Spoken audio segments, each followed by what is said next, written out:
Hey, welcome to another missionary adventure. This is Dan Munro, and my wife and I, we just finished ministering in Arizona, right along the border. On Sunday, we had the opportunity after church to cross the border to Naco, Mexico, and share the gospel. We had a fantastic time.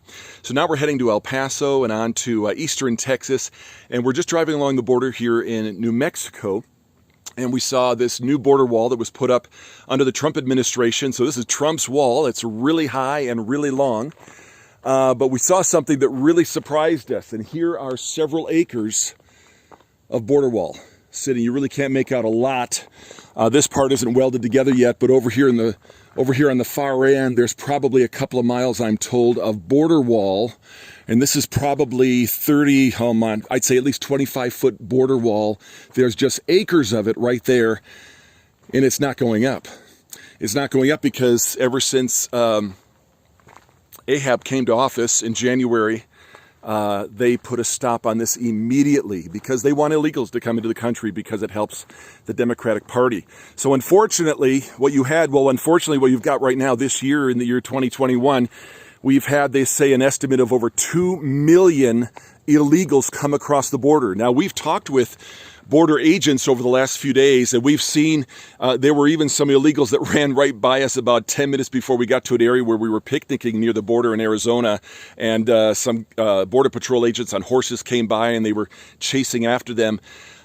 We even talked to some illegals that were rounded up by some other border agents in Arizona, and what border agents are telling us is they're undermanned, that from the new administration, they're really put under a lot of pressure, and you've got this flood of illegals coming in, whereas under President Trump, the last 4 years, it was down to a trickle because the border wall going up and increased border agents here, but now, since January of 2021, the wall has stopped being built, border agents are under pressure, and illegals are allowed in like crazy. 2 million more this year, and that'll greatly impact the social programs here in the United States.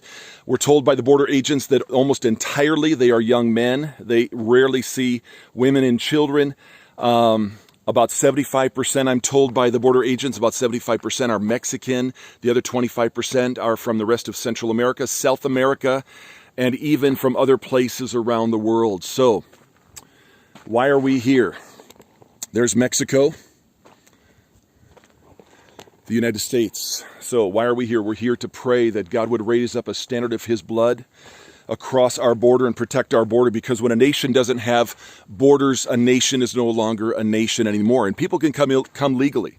You know, we've traveled to 119 nations, and every single time, even when we crossed into Mexico on Sunday a few days ago, we showed our information when we crossed the border. And that's like that with every country that we've ever been to. So pray for America, pray for America's sovereignty, pray for revival in America. And we bless Mexico, and we ask for revival and spiritual awakening in Mexico as well. So thank you for joining us on another missionary adventure. We want to remind you that it's worth it serving Jesus. Please remember to pray and stand in the gap for revival in America. We are in desperate need of a third great awakening. Until next time, God bless. Bye-bye.